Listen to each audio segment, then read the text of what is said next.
بەهۆی نەبوونی خزمەتگوزاری و قیرتاونەکردنی گەڕەکەکانیان دانیشتوانی گەڕەچیکانی لە قەزای سۆران گربوونەوە و بۆ ماوەی 2 سەعات و نیو ڕێگای سەرەکی سۆران برادۆستیان داخست. بە هەمان گوتووە کاکە جادەمان دەوێت، کاکە ئێمەش خاوەن شەیدین، کاکە خاوەن تەڵەبەین، کاکە پێشمەرگەین، کاکە ئەو جادەمان بۆ قێر بکەن. هەر دەڵێن وڵا ئێوە حەقن، ئێوە حەقن. ئەمڕۆ کە دەڵێن ئەمە وڵا ئێوە ناحەقن ئیشێکی بێشەرعی دەکەن.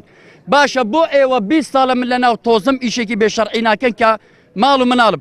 کوڕەکەم دەستە مەکتەب بە قورعان 1 مانگ 20 زۆتە پێلاوی بۆ دەکڕم لە قوڕی زستان. باشە سبە و دووزبەی زستانە کوڕی من بەچ بخینیت کاکە، مناڵەکانی ئێمە بەچی بخێنن، چۆن زەوقیان لەسەر خوێندنە بێ. مامۆستای هەموو مامۆستا مەوجودە، دکتۆر هەمووی مەوجودە. باشە بۆ جادەمان قێر ناکرد. گەڕەک هەیە 4 جار قێر کراوە ئەو ساڵ، گەڕەک هەیە 10 جار قێر کراوە. خۆزگا ماڵە مەسئولێک لە گەڕەکی مەبایە، خۆزگا ماڵە بەرپرسێک لە گەڕەکی مەبایە. ئێستا گەڕەکی مەنەکتی مەکە بەڵکو کاشیش کرابە. قايمقام وعدي ده قايمقام بيش در بس يقولي كاكا وعد بيت فاضي صار نم قيرة كم كا وعديوي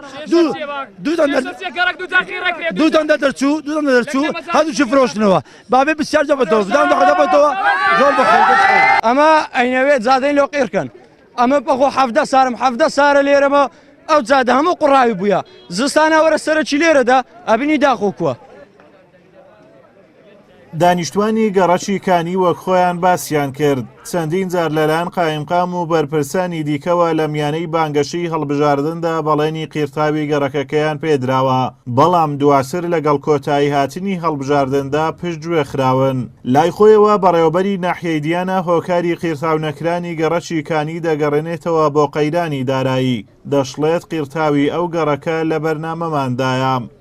طبعا پروژه گەڕەچیکانی لەو پرۆژانێکەوە لە ساڵانی ڕابردوو موافقەتی لە بۆ دەرچەوە بە بەشێکی زۆری کارەکانیشی تێدا تەواو بووە، بەڵام بەهۆی دروستبوونی بارودۆخی دارایی لە هەرێمی کوردستان و ڕووبوونەوەی تیرۆستانی داعش ئەو بارگرانیەکەوە لەسەر حکوومەتی دروست کرد لە ڕووی داراییەوە سەرجەم پرۆژەکان وەستان، بەڵام خۆشبەختانە لەم دوایانە کە بارودۆخی حکوومەتی هەرێمی کوردستان بەرەو باشبوونەوە دەڕواتن موافقەت کراوەکەوە گەڕەچیکانی شێکێک بێت لەو گەڕەکانێکەوە لە چوارچەوەی پرۆژەکانی سنووری سۆران کاریان تێدا بکرێتن.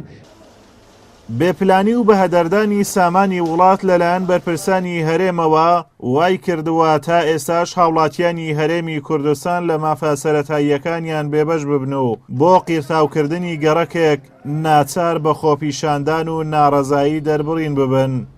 ئازاد ئۆمەراوەی کەناڵی ئاسمانی پەیام، قەزای سۆران.